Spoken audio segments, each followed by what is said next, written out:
welcome and thank you for joining us today. It's the start of 2026, and it's that time of year when people are saying to themselves, "This is my year to save more. It's time to stick to a budget. I'm going to do better with finances this year." And these are great goals to have, but it does require changing your habits. And as we're all well aware, this is where it gets hard. So today in our webinar, we're going to be talking through what those habits look like and hopefully make these goals more manageable. Logan Shanks is with us today. He's going to guide us through this conversation. Logan is a senior wealth advisor here at Alaris and has been helping people with their financial planning needs for over 11 years. I'm your host, Jennifer Louie, and Jill Larson will be monitoring questions for us, which we will take at the end. You will be on mute during the webinar, but as I said, you can submit questions, and you can do this through the Q&A function in the WebEx. If you click on these three dots at the bottom of your screen, this box will show up, Q&A, and this is where you can submit those questions. And then when we're done with the presentation, we will answer those for you. If you want to change the display on your screen, you can do so by clicking this layout screen.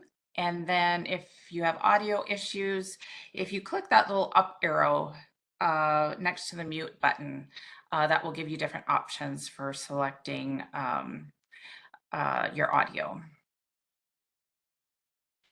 Today's webinar is being recorded, and we will post post the recording on our website tomorrow at our alaris.com Take Flight website. This is where you can see all the upcoming webinars we'll host throughout the year, but you can also listen to past recordings. And to get to those past recordings, you just come out to the site and scroll all the way to the bottom and select the Watch Webinars on Demand button. At the end of the webinar, we will be offering you a survey to take. We do really appreciate your feedback, and this is where you can provide it to us. We do look at these, and it helps us to ensure the topics and content of the webinars we offer you are useful to you. All right, well, let's get started. Logan, looking at the agenda here, it's got 3 points. And I like this because I know that you are going to take what feels like this big process of looking at your finances, looking at a budget, and you're going to simplify it for us, right? That's the goal. That's the goal. And so, yeah, today we're going to go through the spending problems, the portfolio problems, and then some steps here. To start off, we're just going to go with spending problems, right? And so when we're looking at this, right, spending problems are important to look at. Overspending will lead to a debt spiral, right? If you're spending more than you are making, you then end up having to get that money somewhere. That somewhere typically ends up being through loans or credit cards, right? And so if we already can't pay for our expenses, then all of a sudden we're having to take out more debt to be able to get those expenses paid. And then we're paying interest on top of those. And that is not the goal, right? And so once we start creating that debt spiral, it's then going to create emotional stress around your finances. I don't know about you, but every now and then I'll take a look at my budget. And even if I'm doing most of the things right, I'll start to think and overthink some of the things that I'm seeing on there. Wow, I spent more here than I should have. And it just really starts to become sometimes overwhelming, especially if you don't have a budget. And so one of the biggest things that you can do with a spending problem is going to be getting clarity. And you get clarity by building a budget, right? You're going to want to list all income sources, your fixed and concrete expenses, and then variable expenses. Once you put pen to paper, there's something refreshing about that where you can just look down and say, okay, this is where my money went. This is all the money that I have coming in, and trying to figure out where you might have gone wrong along that month or, that set period before you checked it out. Yeah, I can speak from personal experience that when you put together a budget, it really does highlight where your frivolous spending is, right? And you'll say, "Wow, gosh, I didn't realize I was spending that much on this or that." And sometimes you forget about expenses, so when you're writing it down, you can really remember what those are and really fine tune your budget. Yeah, I think, when you're looking at it, your budget is kind of the guardrails, right? It's not going to be perfect, but that's where your money should be going. And with inflation, right, things cost more now than they did a couple of years ago. And if you go to the grocery store and you keep buying the exact same things, all of a sudden you could realize, or you could go on without realizing how much more you're spending today for the exact same things than you were beforehand, right? And so those miscellaneous items that you might have been able to add to your life might now start to be a bigger problem than they were beforehand, right? And so with that going into it, separating problems from emotions. And so the first line here is income versus expense problem. Is it an income problem or an expense problem? And so sometimes people will just say, I don't make enough money. Logan, I don't make enough money. I don't know if I can do it. I just need to make more money. And what I say to that is almost always it's an expense problem hidden as an income problem, right? When you look at your budget, you start to see, well, instead of having 50% for needs, 30% for wants, 20% for savings, you're spending all of your money on those want categories, eating up all of the savings that you could have been doing, and you're just overspending. If it really is an income problem where you sit down and you say to yourself, man, I have cut out truly all of the excess that I can't cut out any more from my finances. This is it. This is my bare bones. Then in that scenario, yes, it is an income problem where you need to find another job, or unfortunately maybe get a second job, or go out of your way and ask for that raise, right? You never know if you don't ask. And so maybe that's the way to solve the income problem, but almost always it's going to be an expense problem. And that's the case because I have known plenty of people who are high earners who still have spending problems. I had a client, about a decade ago who made a large amount of money, overspent everything, and then just straight up said he's going to die from his job and his life insurance was going to be his family's retirement plan because he just knew that he spent too much money, right? And so it's crazy to think, but it does not matter how much money you have. If you spend too much, right, you are going to create that problem. And so the next thing there, the big thing to think about is you need to reframe your mindset, right?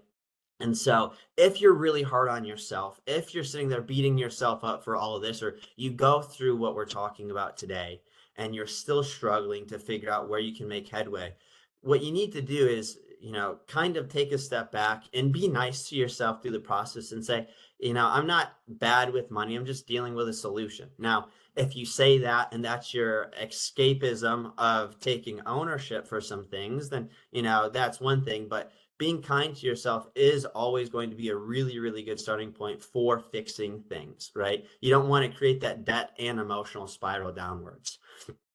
And then, from that emotional perspective, you need to just focus on progress, not perfection. It's like a diet, gradual improvement, right? And so you wouldn't say today, hey, I want to go to the gym and get bigger and stronger. And then if in a week you're not, super muscular or super fit or super strong, right? You're going to give up. Nobody starts off and then a week later says, I'm going to go run a marathon today, right? You take baby steps, you continue to work towards things, and that's how you get better. Diet scenario, if you want to lose weight, you slowly cut out all the bad foods for you, the things that are unhealthy. And then over the long period of time, once you've cut those things out, hopefully that gets you to where you want to be. The same thing with spending problems, right, is going to be one of those things where if you can slowly cut out those little things, instead of going out to eat for lunch every single week, right? Start making lunch at home 3 days a week and then 5 days a week, right? Instead of getting that breakfast coffee out. And that's the easy thing everybody talks about, millennials and their coffee, their fancy coffee. But I don't know the last time you went to one of those fancy coffee places, those things can start to, $8, $10 a day. You do that for 5 days a week, all of a sudden it's $50 a week times 52 weeks a year. You just spent $2,500 on coffee that you could have potentially made at home for a fraction. And those are the easy things to think about. But if you slowly start taking some of those things out, and you don't have to cut it cold turkey, like I said, make coffee at home a couple times a week, and then, move slowly towards your savings and cutting out expenses goals. And that's how you create a sustainable relationship of yourself with money. And then the last thing here is you really do want to avoid constant check-ins, just like your diet. If you stepped on that scale 3 times a day, you are going to be so upset because, as you eat more food throughout the day, your weight's going to fluctuate. Or if you check every single morning or every single night, those numbers aren't realistic. What you need to do is create set check-in points. I do it once a month. The first of every month, I look at what all of my account balances were, and I put it on my spreadsheet. And that's kind of how I run my finances so I don't get nervous about it, right? I do this all the time for all of my clients. It would be really easy for me to be like, oh, yeah, I just talked to my clients that they lost money. So maybe I lost money. And then I would start to freak out. Create realistic, regular check-ins. You don't want them to be so long where you lose track of what your budget actually is supposed to be and if you're sticking track to it, but you also don't want them to be so close together where as you're doing them, you're freaking yourself out for no real reason, if that makes sense. Logan, I really like that last bullet, because we are all subject to getting really down on ourselves if we haven't been perfect, right? And we think if we haven't been perfect, then I'm not going to do it at all, right? But the road to building a new habit is having some improvement rather than no improvement at all and making those baby steps. It's all about baby steps, right? Yeah, I love that. It's some improvement, not all improvement. And sticking with, financial fitness, because that's what Maya Laris talks about is your financial fitness, right? If you go to the gym and you only try to make big 10-pound or 20-pound jumps, you're going to get really disheartened versus 1 or 2 pound jumps. And so it's very easy to take those baby steps towards your goals. And so, yeah, I love that.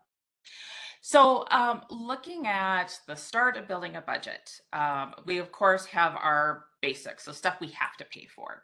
That's where we need to start. Yeah, absolutely. And so going back to this, we've spent a lot of time on your budget, but your budget is where all things flow through, right? So I talked about it, a couple minutes ago. The basic budget in theory should be 50% on your needs. That's your bare minimum. That's your housing, your transportation, utilities, your food because we need to eat, and then your debt payments, right? Making sure that we're paying those things off. That should be 50%.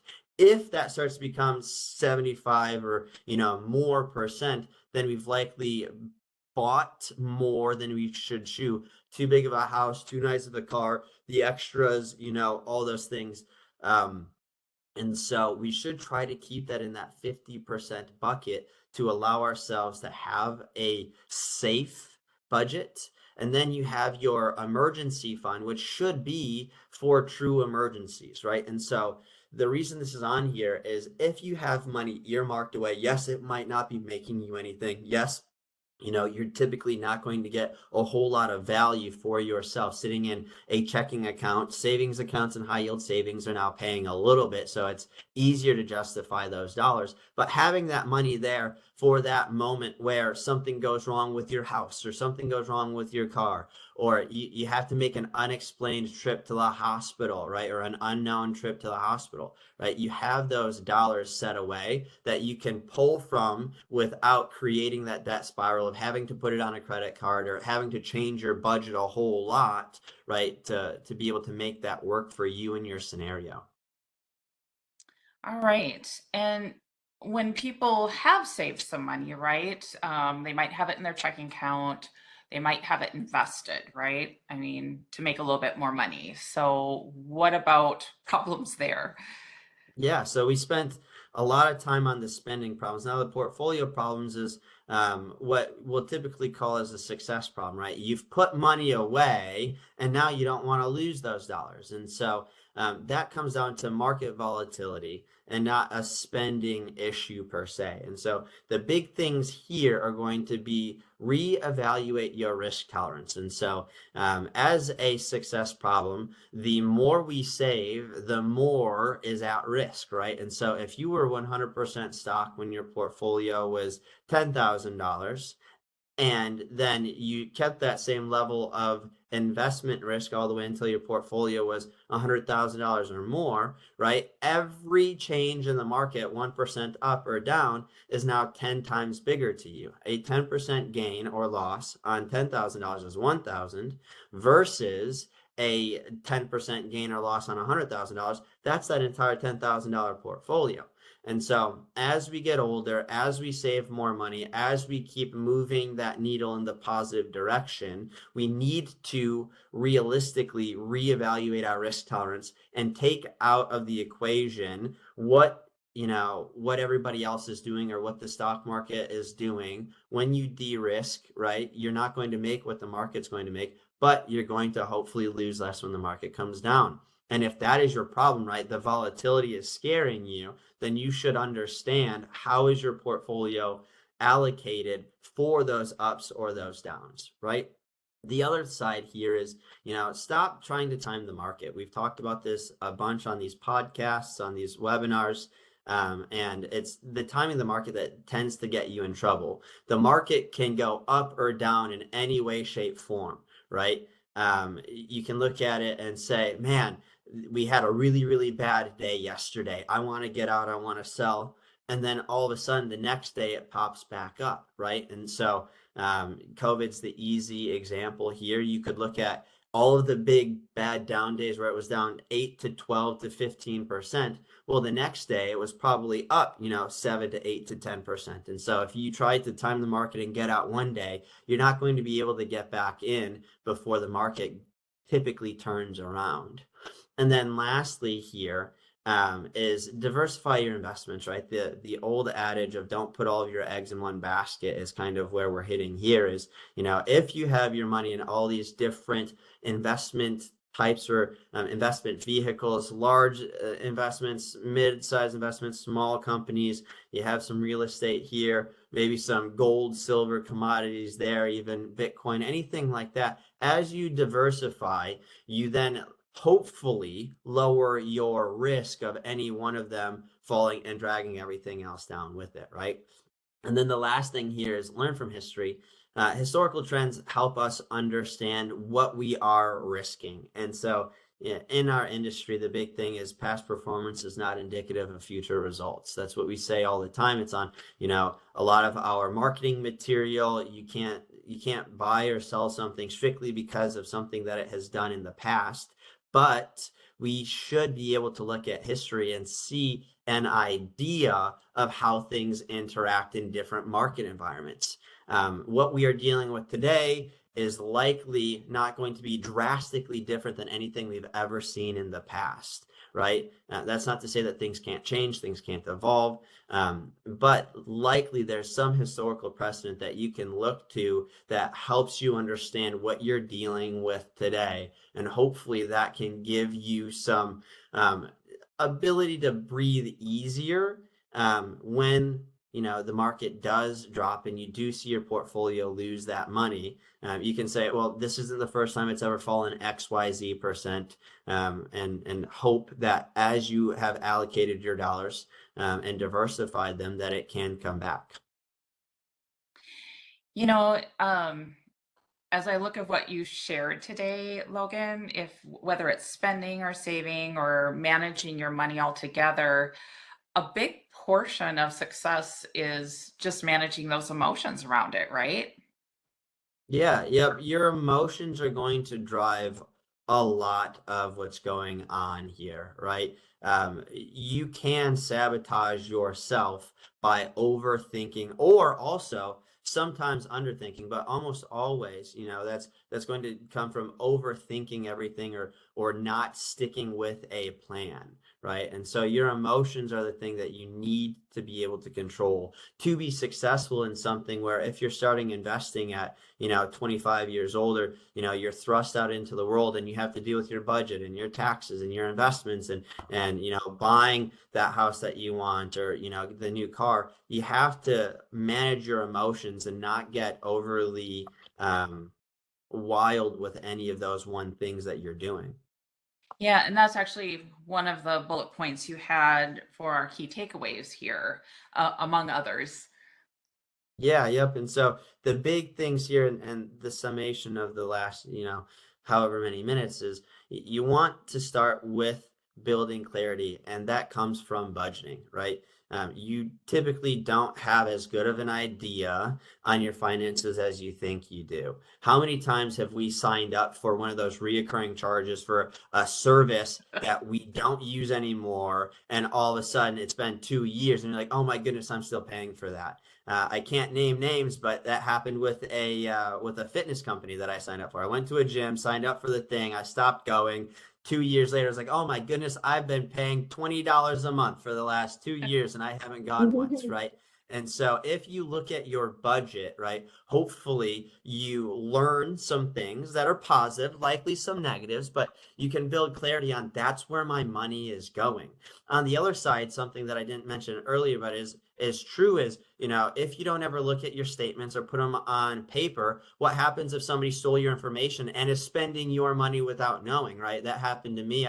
I saw a couple of charges on there that I knew weren't mine, and it only came because I went through my statements at the end of the month and I was like, oh, that's not mine. I had to call my credit card company and dispute that. But looking at that and not being afraid to think about or look at where your money is going and putting that on paper is pretty important. And then again, separate your emotions from decisions. And it feels like the bigger the purchase, the more emotionally tied we can get to it, right? It's very easy to get caught up in buying that car or buying that house and just saying, hey, I want this, right? Without actually thinking, am I overpaying? Is this a good deal? Should I be buying this? Can I afford this? Does this keep me in, only 50% of my budget going towards needs, right? And so being able to strip out the emotions and say, this probably isn't the right time for me to buy this, or maybe I should look at something smaller. This is too expensive for, my budget. And being able to separate your emotions from that desire to get something, whether it's because you want it or because you're trying to keep up with the Joneses, right? And so separate that emotion. Then you want to be able to prepare for emergencies. They're going to happen. Again, COVID's a really, really big real time example not that long ago where people were losing their jobs left and right. If you didn't have money saved up, how catastrophic was it if you got laid off for, however long because your company had to shut down because it wasn't, whatever they called it, medically necessary? If you lose your job or you get fired or you have a health problem or something happens, you need to have that emergency savings there that is already prepared for those times. So you're not freaking out in an already emotional time in your life. And then lastly is stay diversified and informed, right? And so diversification is important for your assets, for your investments, for how you can limit your risk. You can never completely strip it away. There will always be risks, but limit the risks that you want to limit. And then stay informed about what's going on without overthinking it, right? Don't be so glued to the daily news and what did the S&P or the Dow do today that it changes your overall plan for your retirement or for your future. All right. Very, very good information for us. And I am sure we have some questions. I'm going to just rest on these disclosures while we check in with the questions. Jill? All right, I got one here, and I can actually answer this one. Are there any handy tools available to see what kind of an investor I am? And yes, there are.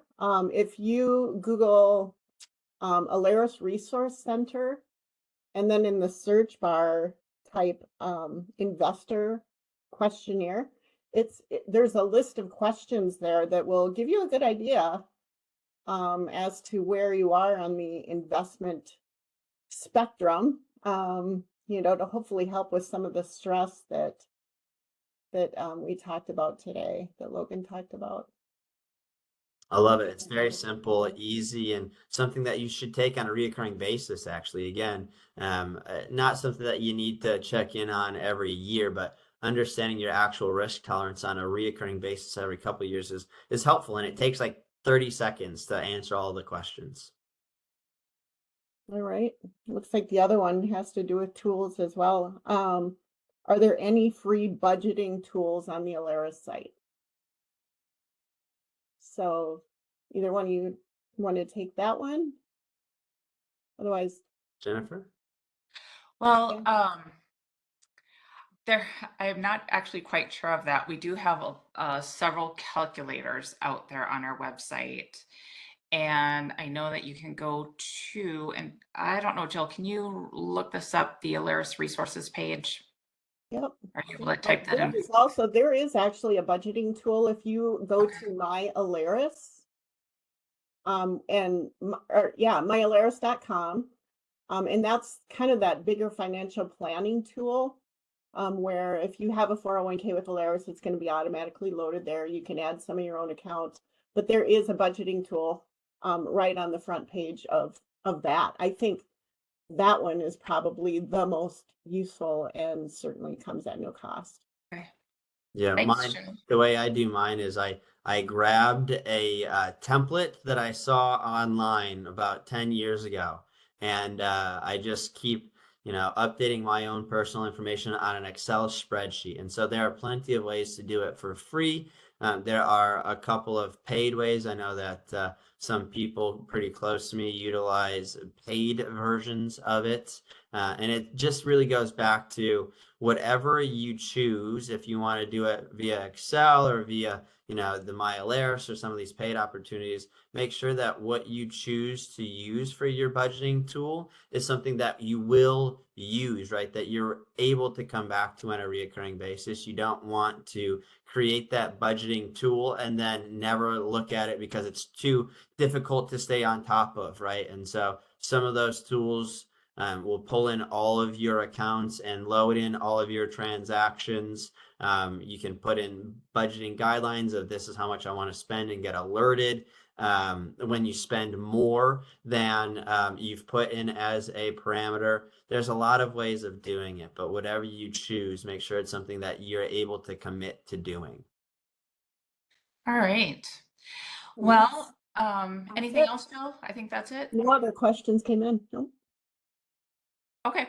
All right. Well, if you think of a question later, if you would like to connect with us with any type of financial planning need, you can either call us or email us. You can call us at 800-279-3200 or just email us at alaris@alaris.com and we will get you routed to the right person to provide assistance. Thank you, everyone. Enjoy your day. Thank you.